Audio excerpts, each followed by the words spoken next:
Երիտասարդ քաղաքագետների ակումբը շարունակում է արտաքին քաղաքականության առցանց ակադեմիայի շրջանակներում հանդիպումների շարքը։ Այսօր մեր մոտ բանախոսությամբ հանդես կգա արձակագիր Հայկ Հովյանը, ում հետ խոսելու ենք պետության, ազգայնականության եւ հարակից հետ թեմաների մասին։ Հայկ ջան, սիրով խոսքը փոխանցում եմ ձեզ։ Բարև ձեզ։ Ինձ թվում է ձեր մեծ մասի մոտ կարող հարց առաջանա, թե գրողը, արձակագիրը այս ազգայնականության, քաղաքականության, արտաքին քաղաքականության թեմաներով ինչ պիտի ասի, ինչ կապ ունի օրինակ գրողը այս թեմաների հետ, ավելի ոնց որ մենք սովոր ենք դրան, որ քաղաքագետներն են այդ թեմայով խոսում, միջազգային հարաբերությունների մասնագետները եւ այլն։ Ես կուզեի այդ դիտանկյունից սկսենք մեր բանախոսությունը գրականության, ազգայնականության եւ քաղաքականության կապի մասին։ Այ մեծ հարց եմ ուզում ձեզ տամ։ Դուք դες մարդ ճանաչում եք, որ ազգություն չունի։ Օրինակ ասած, դուք դες մարդ ճանաչում եք, որ ինքը չգիտի, ինքը ինչ ազգից է։ Չի իմանում։ Ազգություն երբեք չի ունեցել ու չգիտի, թե ինքը ինչ ազգությունից է։ Այդպես մարդ օրինակ ճանաչում է ինչ որ մեկը։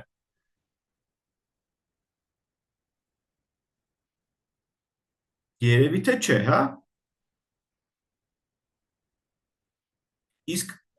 այսինքն մենք ինչ-որ տենց ըմբռնում ունենք, որ ցանկացած մարդ ազգություն ունի, հա, աշխարհում բոլոր մարդիկ ազգություն ունեն։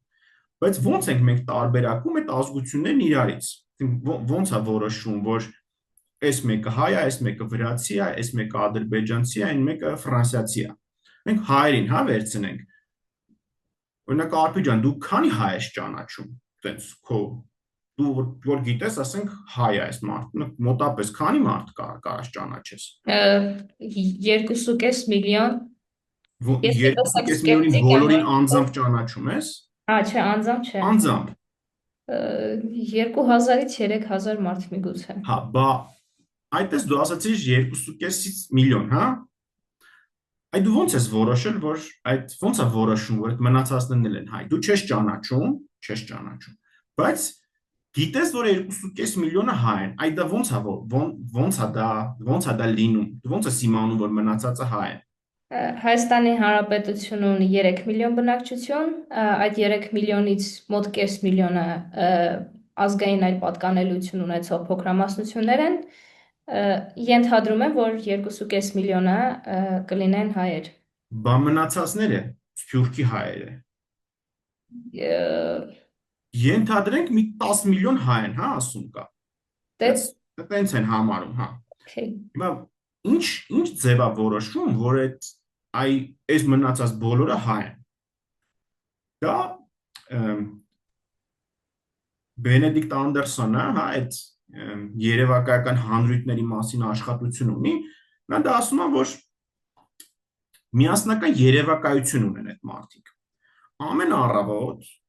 մենք արթնանում ենք ու մեզ երևակայում ենք ինչ որ ազգի ներկայացուցիչ։ Մարդը արթնանում է ու իրան երևակայում է, սկսում է երևակայել, դա ամեն օրվա գործ է։ Դու ամեն օր քեզ երևակայում ես ինչ որ ազգի ներկայացուցիչ։ Այսինքն դա ինչ որ մաշկի գույն չի,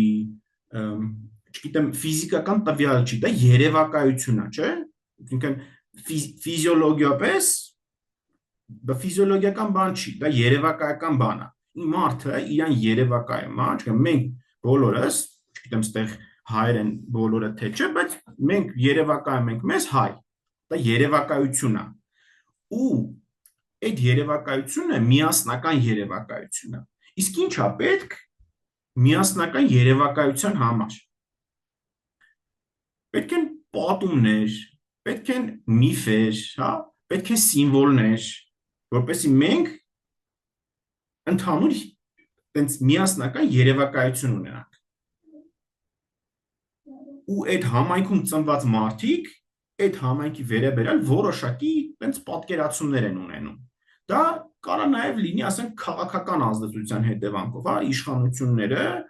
ստիպեն մարդկանց, այսինքն մարդկանց մեջ դպրոցից եւ այլն անընդհատ ներդնեն այդ սիմվոլները ու պատկերները, որը թույլ է տալի այդ համայնքի անդամներին ամեն օր այդ երևակայելու process-ը անեն, այդ գործողությունը, այդ վարժությունը ամեն օր անեն։ ամեն օր արթնանանք, բոլորով օրինակի համար նայենք Արարատին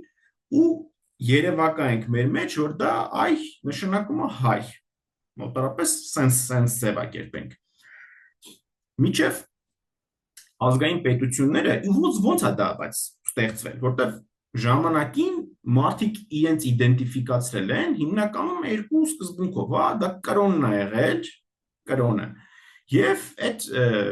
դինաստիական պետությունները, որպես այդպեսին ազգը ինքը տենց չի եղել, միջև այդ ֆրանսիական հեղափոխությունը եղել, այդ իդենտիֆիկացիան ազգային պետությունը եղել են, չի եղել։ Մարդիկ իրենց իդենտիֆիկացրել են կրոնով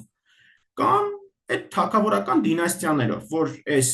չգիտեմ, կալվածքը այս թագավորական դինաստիայինն է, այստեղ ապրող մարդիկ էլ իրենց իդենտիֆիկացրել են որպես այս թագավորի կամ այս իշխանի հպատակ։ Հիմա այդ կրոնական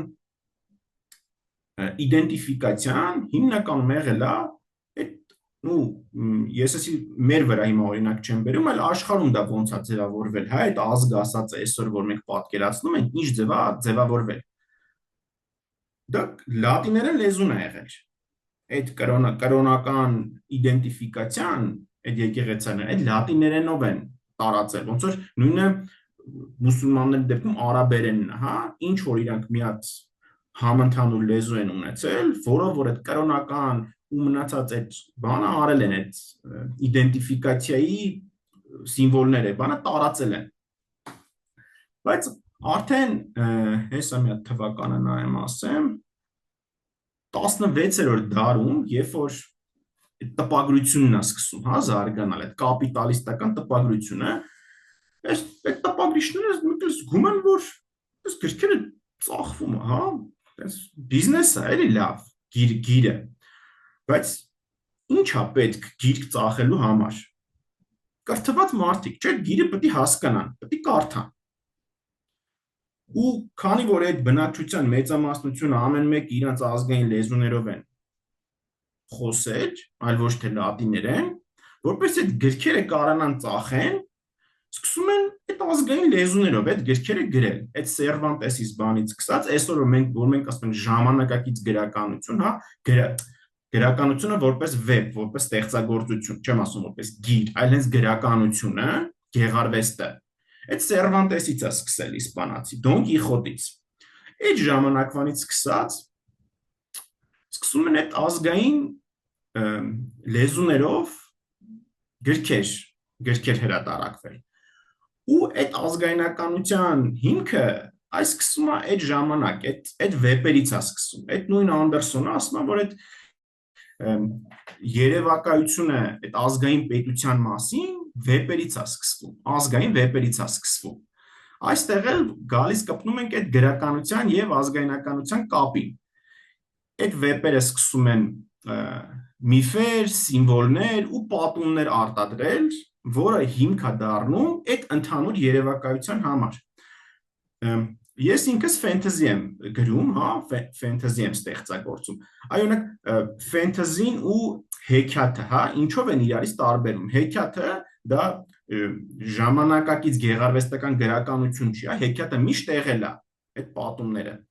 Բայց կա օրինակ ֆենտեզին, որը որ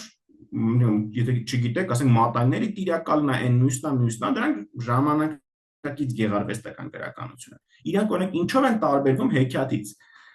Ֆենտեզի համար պիտի լինի այդ աշխարհը բնութագրող ինչ-որ ֆիզիկական պարամետրեր, որը բոլորի համար նույնն է, եթե այդ աշխարհում օրինակի համար կա վիշապ, դա այդ աշխարհի օրինաչափությունն է, վիշապը թռնող, ոնց որ մեր աշխարհում շունն է օրինաչափություն, այդ երևակայական աշխարհում երեք արևը կամ չգիտեմ վիշապը, թզուկը, դրանք օրինաչափություններ են ու բոլորը այդ օրինաչափությունը ճանաչում ու ենթարկվում են այդ օրինաչափությանը։ Հիմա այդ երևակայական հանրույթների համար էլ օրինաչափություններ են պետք, որոնցով մենք այդ աշխարհը իդենտիֆիկացնում ենք որպես այդ երևակայական աշխարհ, ու դա վեպերն են տալիս։ Հիմա վերադառնանք մեր իրականության, մեր առաջին ազգային վեպը, գեղարվեստական վեպը, դա Խաչատուր Աբովյանի Վերք Հայաստանինն է։ կակրած այդ ժամանակահատվածում ինքը որպես դրսում սովորած մարդ այդ ամեն ինչ ինքը տեսել է, սովորել է ու ինքն էլ որոշել է, որ վեբ պիտի գրի, ազգային վեբ, ոնց որ մնացած բոլոր ժողովուրդները Եվրոպայում, այնտեղ չեմ սերբերը, մյուսները ունեն իրենց ազգային վեբերը, մենք էլ պիտի ունենանք։ Ոստեղ շատ հետաքրքիր ձև է, հա, դա ստանում։ Նախ լեզվի հարցը։ Բոլորս գիտենք, որ այս աշխարհաբար հայերենը, որով որ մենք եկել տրանսֆորմացվել հասել է, մենք գրում եւ խոսում ենք, դա Աբովյանն առաջինը ձևակերպել որպես գեղարվեստական գործ։ Ինքը սկզբում սկսվել է գրափարով, հետո հասկացել է, որ չէ, եթե ես ազգային վեբ եմ գրում, ու ինքը պետք է լինի ազգային լեզվով, ու ես դա պետք է անեմ գրեմ այն լեզվով, որով որ խոսում է ժողովուրդը, այլ ոչ թե այն անտիկ գրափարով, ոնց որ լատիներենն է եղել, որը որ կրոնական լեզու է արդեն որպես մնացել։ Այսինքն ինքը վերցնում, լեզուն փոխում է։ Դա մեզ սկսում է ոնց որ մեր երևակայության մեջ արդեն մի հատ կետ ավելացնում իդենտիֆիկացիայի։ Մենք բոլորս խոսում ենք հայերեն, այն հայերենով, որը որ Աբովյանն է գրել, հետո Ռաֆին է գրել, հետո արդեն եկել են Չարենցը, մյուսը, Տերյանը, Բակունցը, եկել հասել է մեզ։ Այն լեզվով, որով մենք գրում ու խոսում ենք, մենք տեսնում ենք, որ ինչ որ հետագից կա, գնում հասնում է մինչև Աբովյանը, երբ որ առաջին ազգային վեբն է գրվում։ Շատ կարևոր է իր ֆիքսած տարածքը։ Այդ վեբի, որտեվ այդ ազգային վեբերը նաև ոնց որ քարտեզագրեն այդ ազգի տարածքը։ Ու հա, ես մի բան էլ մոռացա ասեմ։ Անդերսոնը տենց բան ունի, երբ որ ինքը ձևակերպում է, թե ինչ է Իրանից ներկայացնում այդ ազգը, ասում է ազգի հետ սահմանումը ոնցն է իր մոտ, էլի դա երևակայական քաղաքական համայնք է, որը անպայման սահմանափակ է պատկերացնում, տարածք ունի որոշակի։ Եվ միևնույն ժամանակ ունի ինքնիշխանություն։ Այս ինքնիշխանությունը, որ ասում ենք, դա այդ սուվերեն ասածն է, հա, որ մենք հիմա ոնց ենք ասում, սուվերենը ժողովուրդն է։ То есть ոչ թե մոնարխն է, ոչ թե թագավորն է կամ կրոնապետն է, այլ սուվերենը, իշխանության տերը։ Դա ժողովուրդն է։ Հիմա մեր համալսարանի մեջ տենց է, չէ՞ գրած, որ պատկանում է ժողովրդին։ Այդ սուվերենը ժողովուրդն է։ Այդ ազգի ձևակերպման համար ինքը այս երկու բանն է վերցնում, սահմանափակ տարածքը, որ պետք է լինի դա սահմանափակ տարածքում, այսինքն եթե ամբողջ աշխարհը լինեն հայ, այլ ազգի կարիք չի լինի, ճիշտ է։ Այդ ազգայնականությունը նշանակում է դու ինչ որ փոքր, տենց առանձին համայնքի մասին է խոսքը, համընդհանուրի մասին չի խոսքը, որ բոլորն աշխարհում լինեն նույն ձևի, ազգի էլ իմաստը ու այդ սահմանումը կկորի, իսկ պետք է լինի սահմանափակ եւ պետք է լինի ինքնիշխանը, ինքը պետք է լինի սուվերենը, իշխանությունը պետք է պատկանի ժողովրդին, ոչ թե թագավորին, ոչ թե կրոնական առաջնորդին, այլ ժողովրդին։ Հիմա ոնց է այդ բանը շատ հետաքրքիր է, էլի դու պատկերացրեք 200 տարի առաջ մարդը գրում է առաջին ազգային վեպը, կա Արևմտյան Հայաստանը, որտեղ հիմնական ու կենտրոնացած այդ ամբողջ մշակութային կյանքը մեծամասնությունն են այնտեղ հայերը կազմում, այսինքն Հայաստան ասելով 200 տարի առաջ միջև ռուսների Կովկասն անցնելը, ստեղ գալը։ Մենք Հայաստան ասելով հիմնականում պատկերացրել ենք Արևմտյան Հայաստանը։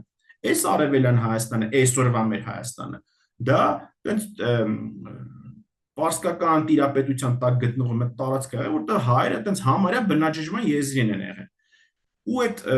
Վերքահայաստանի մասին է, թե ոնց են ռուսները գալիս, Երևանի բերդը գրավում, պատմությունը սրա մասին է։ Ու շատ հետաքրքիր է, որ այդ առաջի ազգային վեպը արդյունքում լինում է մի հատ տարածքի մասին, որը վերջիվերջո դառնում է Հայաստանի Հանրապետություն։ Իսկ այդ Հայաստանի Հանրապետությունը այսօրվա մեր այդ 200 տարի առաջ ֆիքսված սահմանի մեջ է, որտեղ վեպի գործողությունները որտեղ են տեղի ունենում Երևանում, Լոռի Փամբակում, հետո ինքը գնում է Անի, Աղասին, այնտեղից Կարս, ճիշտ է, Կարսն ու Անին հետո ոնց որ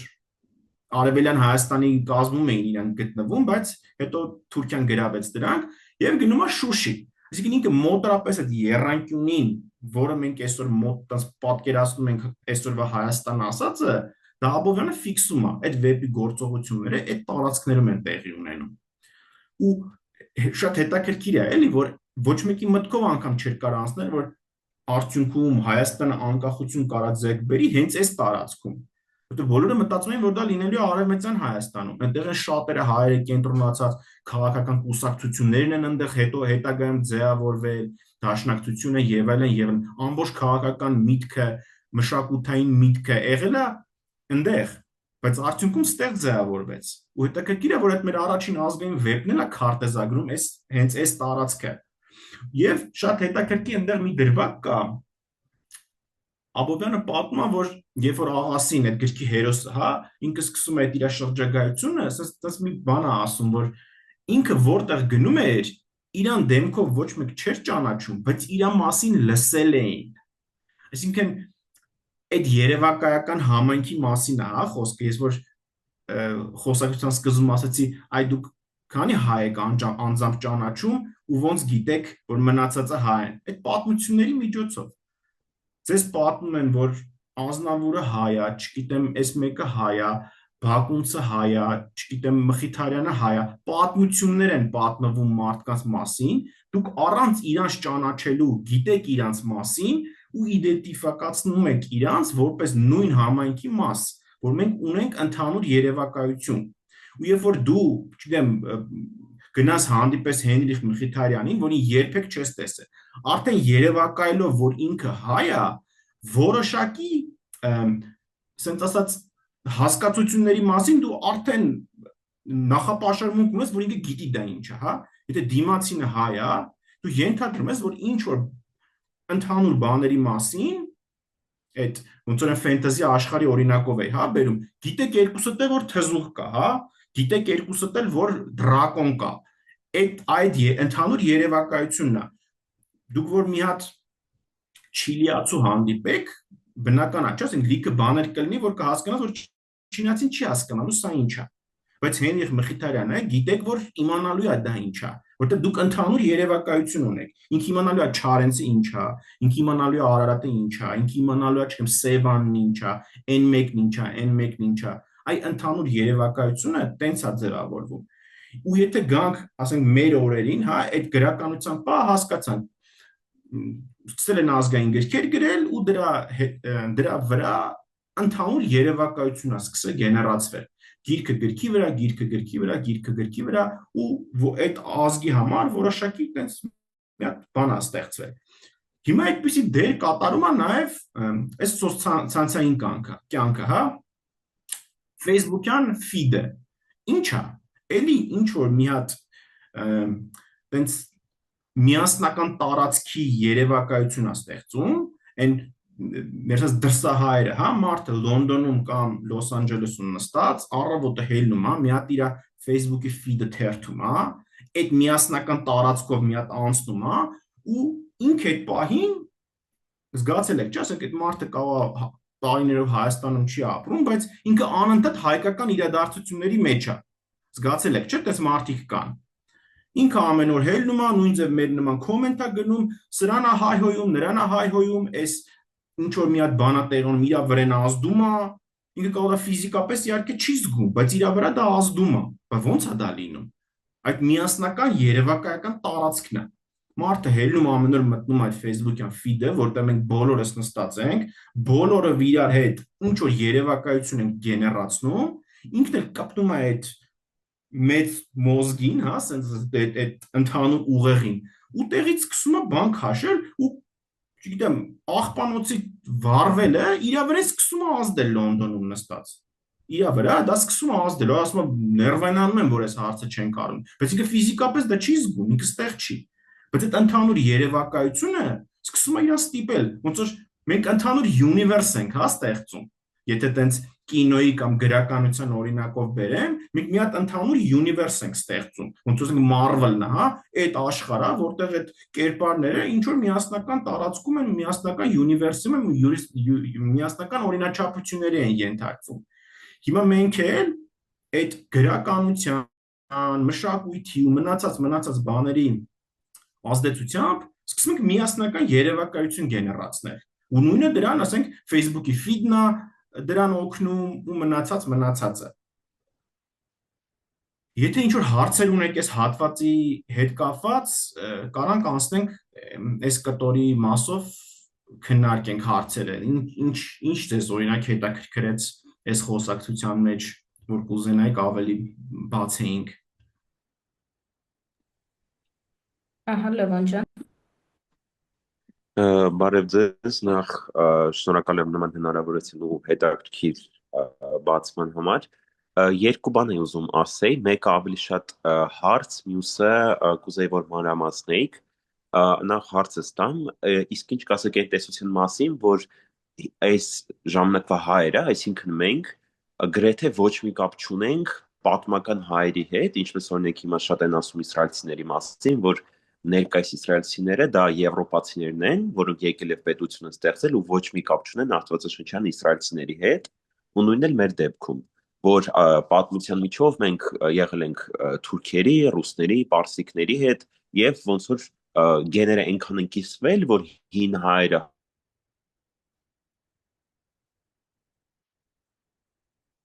Հայաստանի կարելի ասել չկան գրեթե։ Կուզեի որ այս հարցի պատասխանեք, հետո մյուս ասեմ։ Դուք ֆիզիոլոգիայի մասին եք ասում, թե Գենետիկայի մասին է խոսքը։ գենետիկ։ Դե դրա պատասխանը պիտի գենետիկները տան, հա, մենք ինչքանով ենք գենետիկորեն նման, չգիտեմ, Տիգրան Մեծի ժամանակում ապրող հայերին կամ եւ այլն, բայց այդ ասած համայնքը եղել է, հա, մարդիկ եղել են, մարդիկ ինչ որ էս տարածքում, ինչ որ մարդիկ են ապրել։ Հիմա հələ գենետիկան դնենք մի կողմ։ Իրանք ինչ են իրանց երևակայել։ Ոնց որ ասեցի, միջև այդ գեղարվեստական գրականության սկիզբը մարդիկ իրանց իդենտիֆիկացրել են կամ այդ դինաստիաների, թագավորական դինաստիաների հպատակ լինելով կամ կրոնով։ Հիմա բնականաբար այս տարածքում ինչ ա եղել։ Այդ մարդիկ կամ իրենց իդենտիֆիկացրել են, որ արշակունիների հպատակ են կամ բագրատունիների հպատակ են, ոնց որ մնացած ամբողջ աշխարհում ա եղել։ Մարդիկ իրանց իդենտիֆիկացրել են այն տարածքից, որի թագավորն ա եղել։ Ու այդ թագավորներն էլ, որոնք որ ասում են պետություն, իշխանություն եւ այլն, իրանց տարածքը մենակ նկատի ունեն, իրանցը։ Այս մեր պատկերացրած ազգային պետությունը, ազգայնականությունը, ժողովուրդը, ասենց որ իշխանությունը ժողովրդին է, սա այս նոր ժամանակների արգասիք է, այդ ֆրանսիական հեղափոխությունից հետո։ Կամ կրոնով, երբ որ մենք անցել ենք քրիստոնեության, սկսել ենք այս տարածքում մեզ իդենտիֆիկացնել դրա հետ։ Միևնույն ժամանակ նաև ունեցել ենք այդ հայերեն գրերը, որը համ այդ եկեղեցական կրոնի լեզուն է եղել, հիմնականում այդ հա միջև այդ ժամանակակից գրականությունը, գեղարվեստականը, ինչ են արել, այդ կրոնական գրականությունն են հայերեն գրել։ Այդ մեր իմացած գրականությունը ասածը, դա ըստ էության կրոնական տաղերը եւ այլն, այդ ամեն ինչը դրանք կրոնական գրականություն են։ Մեր կրոնը հայերեն է գրվել։ Այդ էլ մեզ առանձնացրել է մնացած հարևաններից, որոնք լատիներեն են, հա, գրել, նույն բյուզանդաց կամ այդ մյուսները, կաթոլիկներից մենք տարբերվել ենք, որովհետև նաև մեր բացի այդ կրոնական, ասենց ասած, տարբերությունները, նաև գրականության տարբերությունները, մենք հայերեն ենք մեր գրականությունը ֆիքսել, էլիտան, ասենց ասած, կրոնական գրականությունը հայերենով ա եղել։ Իսկ երբ որ եկել է արդեն այդ ազգային պետությունների ժամանակները, մենք ազգային պետություն չենք ունեցել, բայց օրինակ տես ոնց որ խոսում է Աբովյանի մասին, այդ ազգային գրականությունը ունեցել ենք։ Այսինքն սկսել ենք մենք այդ գործընթացը ազատագրական, հա, սկսել ենք ունենալ գիրք, ազգային վեպ, ու ըստ էության որ նայես պետությունների, այսօրվա ժամանակակից պետությունների երևի 90%-ը ժամանակին գաղութ են եղել։ Բացի այն մի քանի կայսրություններից, որոնց իդենտիֆիկացիան իմիջայլոց ուրիշ ձև է աշխատում, հա, իմպերիայի իդենտիֆիկացիան ազգայնականությունը չի։ Նրանցն ուրիշ ձև է աշխատում։ Ոնց որ ոչ թե իրանք փորձում են սահմանափակվեն իրանց տարածքի մեջ, այլ նրանց տրամաբանությունը հակառակն է, տարածքը պետք է ինչքան հնարավոր է շատանա, փոքր չի տարածքը, մեծ է իրանց համար։ Ամբողջ աշխարհը կարանան գրավեն։ Կրոնի նման է, էլի իրանց բանը աշխատում, տրամաբանությունը։ Եթե կարանան ամբողջ աշխարհը գրավեն, կգրավեն։ Իսկ ազգի դեպքում դա տենց չի։ Ազգի դեպքում ուրիշ է։ Մենք էլ այն մյուսների նման սկսել ենք այդ գործընթացը, ունեցել ենք ազգային վեպեր եւ այլն, ու տենց ինչ որ ընդհանուր երևակայություն է սկսել ձևավորել, որը եկել այսօր հասել է մինչև մեր օրերը, որ ես ու դու իրար հետ մեզ հայ ենք համարում։ Այ մոտարապես սենց է աշխատում։ Իսկ թե գենետիկորեն հիմա որ արյան անալիզ տանք ու տեսնենք իմ ու քո գենետիկան որքանով է իրար մոտիկ, հələ մերն եմ ասում, ու ինչքանով է նման Տիգրան Մեծի կամ այն ժամանակներում ապրող հայերին դժվար է ասել, բայց դա երևակայությունն է կարևոր, որտեվ ազգ որ ասում ենք, դա այս ամբողջ խոսակցությունը դրա մասին է, դա երևակայական պատում է, ոչ թե ֆիզիոլոգիական։ Հասկացա, շնորհակալ եմ եւ մեկ բան էլ եմ ուզում ասել, եթե այսպես դնենք, ստացվում է ազգայնականությունը, կրոնը, ընդհանուր մշակույթը ու ամեն ինչը ուղղակի այսպես ասած հորինված է, որ մարդկանց համոզեն կռվել բարձրագույն արժեքների համար։ Այսինքն ցանկացած կոնֆլիկտ, որ մենք նայում ենք պատմության մեջ, կամ տարածքային է, կամ ռեսուրսի համար։ Հիմնականում երկուսն են։ Իսկ մնացած ամեն ինչը ոնց որ ուղղակի հորինված պատճառներ են, որ մարդկանց համոզեն կա ավելի բարձր արժեքներ, բայց միաժամանակ ստեղ ուրիշ հարց էլ կա։ Մենք օրինակ որպես հայ, թեկուզ միջին վիճակագրական հայը ավելի քաղաքավարի է, ավելի ինտելեկտուալ է, ավելի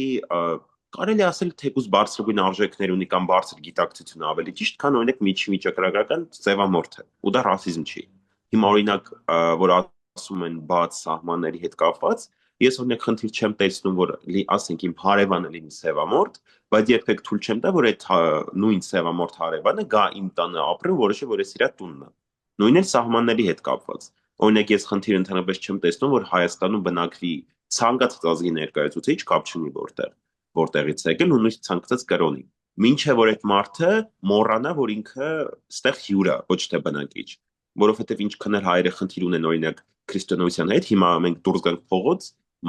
մարդկանց հարցենք մեծ մասը քրիստոնեությունից ընդհանրապես տեղեկ չի։ Իրանց պրոստը փոքր ժամանակ ասել են, կա Աստված, քո Աստվածը Հիսուսն է ու վсё, այդքանը գիտեն։ Ասենք նույնիսկ չգիտեմ, պարզ Աստվածաշնչից երկու տող չգիտեն։ Բայց ամեն դեպքում մեր երրորդ հանրապետությունը հիմնված է քրիստոնեական արժեքների վրա, ու արտասահմանցիները ուրիշ կրոնից, ուրիշ իդեոլոգիայով դա չեն կիսում։ Հիմա կուզեի, որ այս պահի դրությամբ մանրամասնեինք, որովհետև ինչքան հասկացա ձեր մոտ ավելի բաց պոզիցիա է այս առումով, այսինքն խնդիր չկա հերքելու ազգայնականություն հասկացությունը հերքելու այդ խնդիր չկա։ Կուզեի, որ այս մանրամասնեինք, շնորհակալ եմ։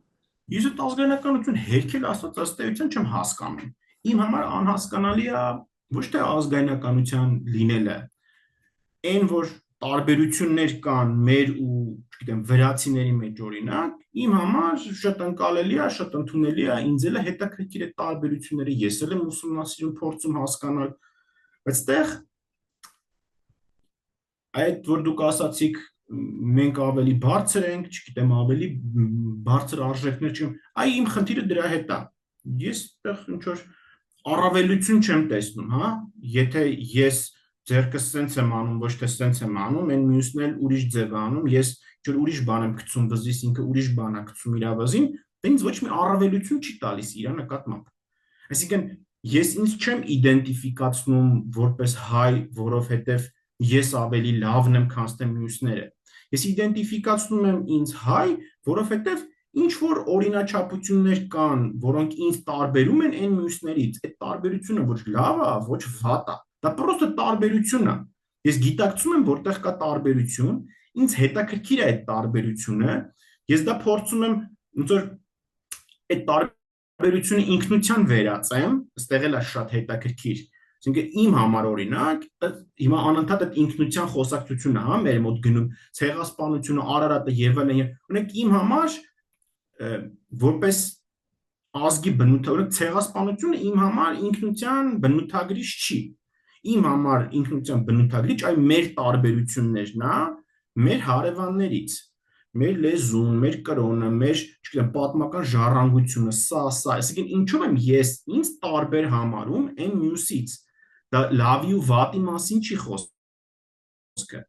Հիմա ասենք, իսկ ինչ վերաբերում է ցեղասպանությանը, շատ ազգեր են ցեղասպանության ենթարկել ամբողջ մարդկության պատմության ընթացքում։ Իսկ դա տարբերություն չի մտցնում իմ ու այն մյուսների միջև։ Տարբերությունը ուրիշ բաներն են։ Այդ հատկանիշներն են, որոնք պատմականության ընթացքում ձևավորվել տենց շարվել են իրար կողք ու մի հատ ինչ որ իդենտիկ կոդ են սարքել, որ այս կոդը, այս պարամետրերը բավարարող կոդը, եթե մենք երևակայում ենք մեր գլխի մեջ, որ այդ ամեն ինչի մաս ենք, մենք այդ աշխարհի մաս ենք, մենք ես ինձ իդենտիֆիկացնում եմ որպես հայ։ Դա առավելություն չի, նորից կրկնեմ, այ խնդիրը սրա մեջ է, ես տեղ առավելություն չեմ դնում, իսկ ինչ մնում է, այ ուրիշները գան չընդունեն միջև, դու ինչ որ սահմանադրությամբ բաներ ունես, պետության ֆունկցիաներ ունես, եթե մարդը քո պետության դրած սահման բաների հետ օքեյ է, հա, որ պիտի գնա բանակ, պիտի հարկ մճարի, պիտի էս անի, եթե մարդը այդ բոլոր պարամետրերին բավարարում է, դու ոնց ես ասում, որ այս մարդը, չգիտեմ, ավելի ցածր է, ինքը իրավունք չունի էս անի կամ ամեն անի, իսկ եթե դու պետության բաներ ես դրել, օրինակի համար եզդին, հա, դու ինչ գրել ես քո սահմանադրության մեջ որպես պետություն, ինքը այդ բոլորին հետևում է, հարգում է ու ենթարկվում է։ Բայց օրինակի համար ուզում է գնա իր եկեղեցուն ինչ որ մի բան անի կամ իր երեխու անունը դնի մի հատ այնց անուն, որը մեր օրինաչափությունների մեջ չի մտնում։ Դու ոնց ես դրան ասելու, այ ինքը դա իրավունք չունի անել, հա, ես ինձ համար դա մի քիչ անհասկանալի բան է, էլի։ Լևոն ջան, կարձագանքես։ Հա, կախել էր հեռախոսս կներեք չէր միանում։ Հա, շնորհակալ եմ պարզաբանման համար, ավելի պատկերը պարզ դարձավ։ Շնորհակալություն։ Շնորհակալություն, իմ հարցն էլ օրինակ այդ ոչ թե սրան է վերաբերվում, այլ դրա մի կոնտեքստին, կրոնական կոնտեքստին։ Մանավանդ վերջերս տես մի քիչ, չգիտեմ ինչի ես նկատել եմ, որ այդ արևմտյան Հայաստանում ապրող կրոնափող եղած հայերի մասին է որոշ առումով խոսք գնում։ Չգիտեմ մյուսների համար ոնց, բայց օրինակ իմ համար այդ կրոնը ինքը որոշ առումներով կարևոր ցուցիչ է, բայց միանշանակ ցուցիչ չի, որ դու մարդուն հայ համարես կամ չհամարես։ Օրինակ, պարոն Հովյան, դուք ինչ եք կարծում, արդյոք կրոնը նշանակալից դեր ունի այդ ազգայնականության, այդ ինքնության հարցում, թե համենայն դեպս, եթե օրինակ նույն այդ մարդը գա ապրի Հայաստանի Հանրապետությունում, հարգելով օրենքները, լեզվին շատ թե քիչ կրող լինի եւ այլն, բայց օրինակ կրոնական առումով ունենա այլ կրոն, արդյոք կարելի է իրեն համարել հայ կամ այդ խնդիրը ինչպես է դրսևորվելու։ Ստեղ էլի, Արտի ջան, գալիս ենք այդ ընդհանուր երևակայական տարածքին, հա։ Կրոնը հասկացանք, բայց ինչ ընդհանուր երևակայական տարածք մենք ունենք իրար հետ, հա, օրինակի համար Համշենի հայ է, ինքը ասում է ես հայ եմ, բայց իր ու իմ երևակայությունը այ ինչի շուրջ է, ինչ պատումի շուրջ է իրար հետ կպնում, հա, ինչ միֆի շուրջ է, ինչի շուրջ ենք մենք ընդհանուր երևակայություն գեներացնում։ Այ իմ համար օրինակ դա է շատ ավելի կարևոր, քան օրինակ այդ կրոնի կամ բանի հարցը։ Նույնիսկ այն մարդիկ, որոնք որ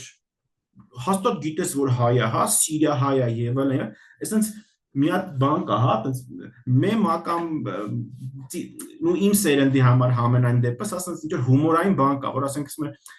այդ մարդը կարքին հաղորդում չի տեսել։ Այս մարդու հետ ոնց խոսաս։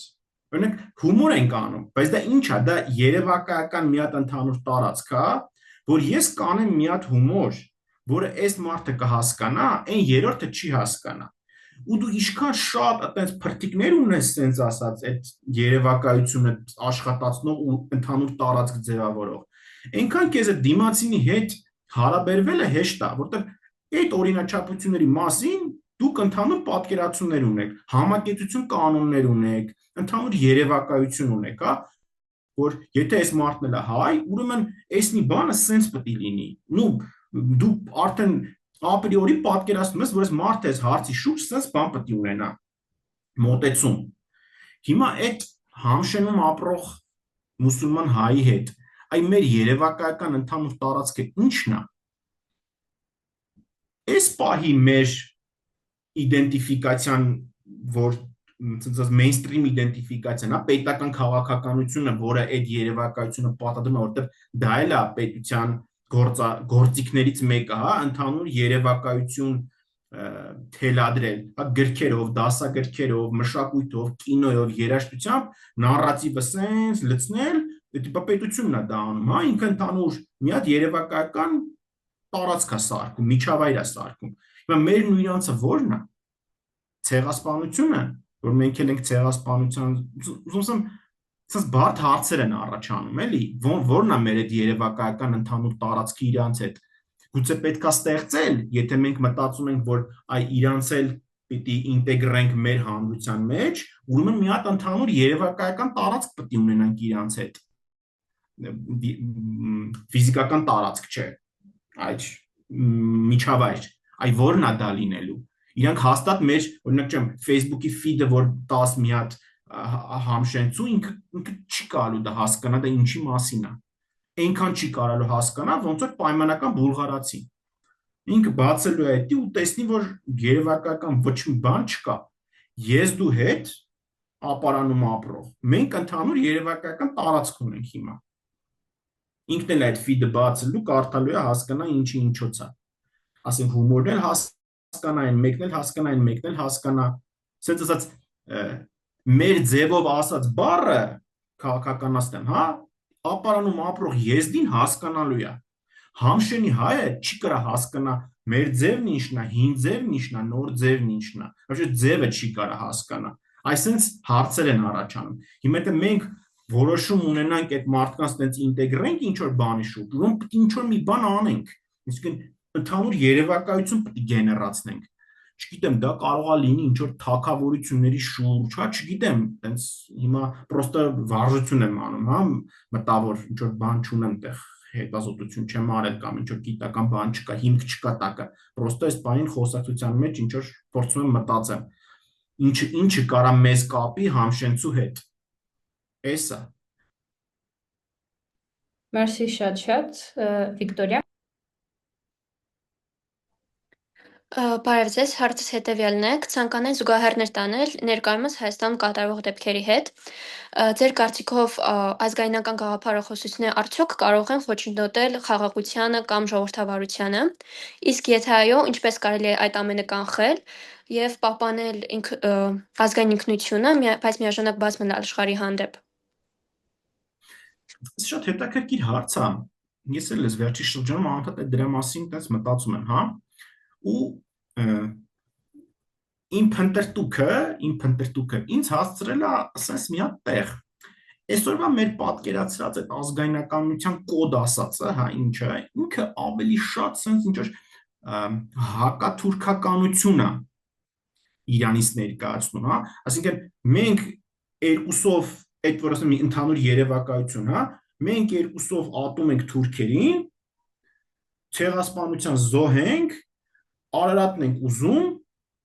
այդ է դառավ ընդհանուր երևակայական տարածք իրար հետ, հա, իրար հետ սկսում ենք ոնց որ այդ դրա շուրջ բան էփել, կաշա էփել։ Բայց ո՞նց է դա եղել։ Հիմա եթե էլի հետ ենք գնում այդ 100 տարի առաջ, կամ 150 տարի առաջ, 200 տարի առաջ, ինչ է տեղի ունեցել այդ ժամանակաշրջանում, որը որ սենց մեր պատմական հիշողությունը 200 տարուց ենկում գրեթե չի անցնում, որտեղ ոնց որ ասացի մեր այդ ազգային վեպերը, գեղարվեստականը, SSS մի 200 տարվա պատմություն ունի։ Այսինքն 300 կամ 500 տարի առաջ հայերը այս տարածքում ոնց էին ապրում, մենք շատ բան որպես այդպեսին չգիտենք։ Առանձնապես կենցաղի ու մնացածի մասին այդպես շատ մեծ գաղափարներ չունենք, որտեղ չի եղել այդ գեղարվեստական գրականությունը չի եղել, որ դա ֆիքսի, հա, օրինակ այդ նույն Աբովյանի այդ Վերք Հայաստանի մեջ դա ֆիքսում է, որ առավոտը հելել են բանը, այդ առավոտն է տոնակատարությունից հետո, չգիտեմ, ջահելները գնում են խաղալու, դաշտում մեծերը գնում են խաշ են ուտում, խմում են, ինչ որ ու որ կարդում ես շատ բաներ են նման մեր այսօրվա կյանքին էլ, հա, լիքը բան նայում ես, այս ի՞նչ նման է, ոնց 200 տարի մեջ համարյա բան չի փոխվել, ոնց որ նույն կոդը լինի։ Այսինքն դու այդ բանը տեսնում ես, բայց ինչ ա եղել այդ ժամանակահատվածում, հա, պիտի հասկանանք, որ հայությունը հիմնականում ապրում էր Արևմտյան Հայաստանում, իսկ Թուրքա Հայաստանում էր ապրում, կիսած էր, հա, Թուրքա Հայաստանն էր, Պարսկա Հայաստանն էր, հետո ռուսներն եկան այդ Պարսկա Հայաստանը վերցրեցին, կեսը ապրում էին ռուսական իմպերիայում կեսն ապրում էին Օսմանյան իմպերիայում, բայց հայերի մեծամասնությունը կենտրոնացած Արևմտյան Հայաստանում էր։ Գրականությունը եւ այլն ամեն ինչը ու ամենակարևորը քաղաքական կուսակցությունները։ Քաղաքական կուսակցությունները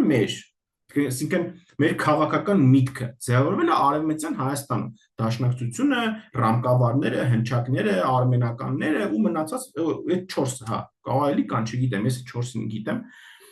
այնտեղ են ձևավորվել։ Բայց պատկերացրեք այդ ժամանակահատվածը, որ այդ Օսմանյան կայսրությունը քանդվում էր, իմիջիալոց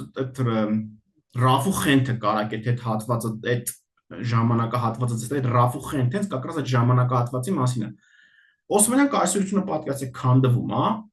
ու այդ արևմտյան Եվրոպայի կողմերը, սերբերը, բուլղարները, ռումինները, բոլորն ապստամբել են ու այդ Օսմանյան կայսրությունը պատերազմի մեջ է, այդ արևմուտքում տարածքներ է կորցնում։ Այս արևելյան Թուրքիայի արևելյան շրջանները, որտեղ հայաբնակ են, սահմանակցում են Ռուսաստանին, Ռուսական իմպերիային։ Բնականաբար Ռուսական իմպերիան էլ իր, ոնց որ ասացի, իմպերիան ընդլայնվելու շահեր ունի, ինքը ազգային պետություն չի, որ ասի ես պետք է կոնկրետ տարածքում լինեմ։ Ինքը ուզում է ընդլայնվի։ Բնականաբար ցանկություն է ունենում ընդլայնվի այս կողմի վրա հայաբնակ տարածքների։ Տրամաբանորեն պետք է փորձի հայերին օգտագործի։ Ու այդ քաղաքական կուսակցությունները, որպես այդպիսին, սկսում են այդ միտքը, այդ քաղաքական միտքը գեներացնել Թուրքիայից անկախանալու, այդ հակաթուրքականության,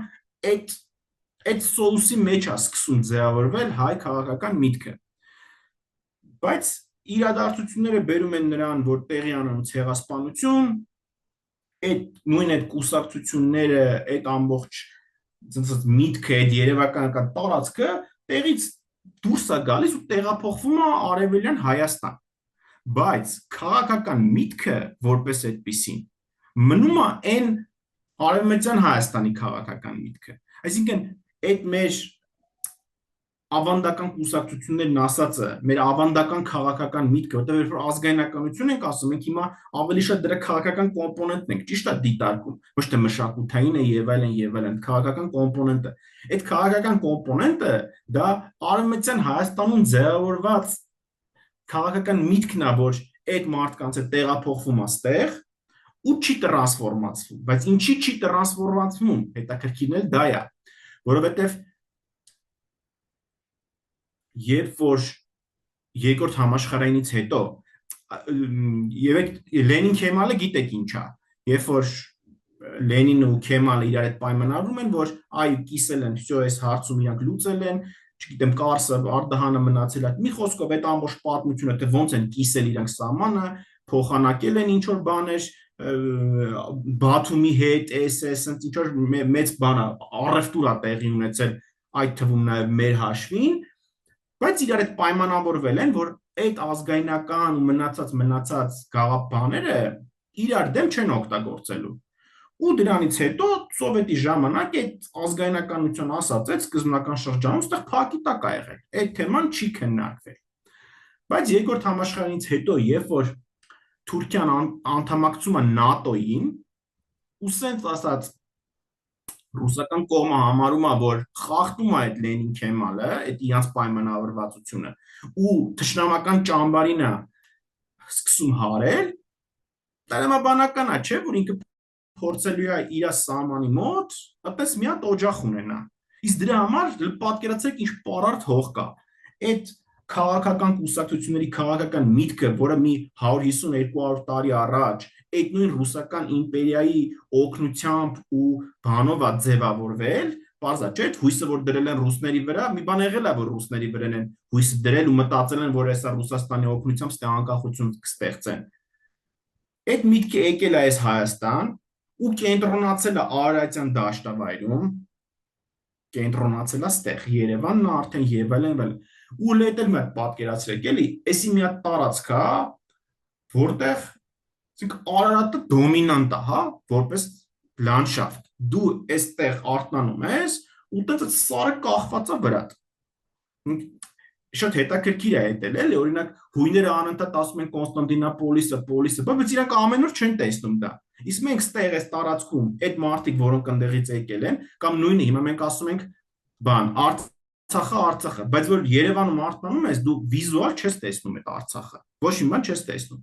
Դու պատկերացրեք, մարդիկ եկել են ստեղ, ամեն օր արտանում են, ու այդ արարատը կախված է իրանց վրա։ Տրամաբանական է, չէ՞ որ դա օգտագործվելու է։ Քաղաքական միտքն էլ է եկել, մարդիկ էլ են եկել, այդ սարն էլ է այնտեղ, այսինքն ստեղի այդ կենտրոնացած մարդիկ տեսնում են, որ մնացել է այն կողմում, ինչ որ բան։ Ուրիշ բան է, երբ որ դու դա չես տեսնում, մենակ երևակայության մեջ է։ Ուրիշ բան է, երբ որ դու ամեն առավոտ ու ֆիզիկապես հելնում ես, այդ սարը դիմացը տա։ Այսինքն ամեն ինչ հուշում էր, որ այդ ազգայնական ասածը այդ հունի մեջ էր ընկնելու ու այդ ուղով էլ գնաց ոնց որ տրամաբանական էր էլի ու հիմա ինչքանով է հնարավոր դա ձևափոխել ոնց պետք է անել բարդ հարցեր են ես չեմ կարծում որ տենց պրոստը վիրահատական միջամտությամբ կարող կտրենք գցենք այն կողմ բայց ինչ որ տրանսֆորմացիաներ պետք է լինեն որովհետև չի կարա արդեն անկախ Հայաստանում դերևս գերիշխի 150 տարի առաջ ձևավորված քաղաքական միտքը ուրիշ տարածքում ձևավորված քաղաքական միտքը, որը ֆիզիկապես այս տարածքին չի համընկնում ու մնացել է ուրիշ պետության տարածքում։ Դա խնդրեմ է։ Չի կարա քաղաքական միտքը լինի ու դա չլինի այս տարածքի վրա։ Ոնց որ ասացի,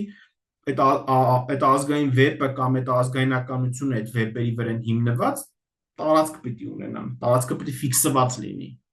Մեր հիմա այդ տարածքը չի լինում բարդ է դա ֆիքսելը։ Մտը մենք ունենք պետություն այդ 29740-ը, որը ըստ էության մեր քարտեզագրած սահմանն է, բայց մեր երևակայությունը դες լրիվ խեղվում է, որտեղ քաղաքական միտքը դեռ ընդեղի քաղաքական միտքն է։ Այ ես խնդիրը ստեղ եմ տեսնում։ Արձագանք ունես Վիկտորիա ջան։ Ոչ, շնորհակալություն շատ։ Ես եմ շնորհակալություն ու երևի ամփոփենք պարոն Հովյան, շնորհակալություն եւս մեկ անգամ հանդիպման պատրաստակամության համար։ Կարծում եմ բավական մեծ բովանդակություն ստացան մեր մասնակիցները։ Հիմա նրանք, ովքեր հետաքրքրված են ազգայնականությամբ, արժեքներով, ինքնությամբ, կարծում եմ ուսումնասիրելու բավականին հետաքրքիր ուղղություններ ունեն այսուհետ։ Խոսքը փոխանցում եմ ձեզ եզրափակելու համար։ Ես էլ ձեզնից եմ շնորհակալ, շատ հետաքրքիր էր ինձնից մի քիչ ավելի երիտասարդ սերնդի հետ այս հարցերը քննարկել, որտեղ տենց հնարավորություն ոչ միշտ է լինում։ Ես տենց ամփոփիչ մի բան կուզենայի ասել, քանի որ մեր հարցերի հիմնական կարմիր թելն էլ այդ ազգայնականության, պետականության, այդ հակադրության ու բանի մասին էր։ Ասենց մի բան կա, էլի, որ ազգայնականությունը ըստ էության պետությունը, պետության սահմանները փորձում է հարմարեցնել հայրենիքի սահմանների հետ։ Ասենց ձգտում ունի, հա, ինքը պատկերացնում է այդ երևակայական հայրենիքը ինչպիսին է ու փորձում այդ սահմանները համապատասխանեցնի հայրենիքի սահմանների հետ։ Պետականություն ասվածը ըստ էության այդ տրամաբանության հակառակն է։ Հայրենիք ասածը, այդ երևակայական հայրենիքը փորձում է տեղավորի պետության սահմանների մեջ։ Հիմա այս պահին այ մոտավորապես այդ process-ն է ընթանում։ Երբ որ ասում են, այ ինչի են էսի կտրում, այնի կտրում, բասենց, բանենց, այ հենց այդ գործողությունն է տեղի ունենում։ Մենք փորձում ենք հայրենիքը հիմա սեղմենք պետության սահմանների մեջ։ Այսինքն մեր երևակայական հայրենիքը, որ մենք ամեն առավոտ արտանալու ենք ու սկսենք մեզ իդենտիֆիկացնել, դա պիտի լինի այդ 29740-ը։ Կարելի է դրա հետ չհամաձայնվել, կարելի է համաձայնվել, բայց դա մոտեցում է։ Մյուս մոտեցումը, որ այ մենք պիտի մեր երևակայական հայրենիքը ոչ մի դեպքում բաց չթողենք այդ այն մեծությունից, որը մենք պատկերացնում ենք, ու անընդհատ աշխատենք, որպեսզի պետության սահմանները դարձնենք այդ հայրենիքի սահմաններին համահունչ։ Դա էլ մի այլ մոտեցում է։ Կարելի է դրա հետ էլ չհամաձայնվել, քննադատել, ռիսկերը շեշտել,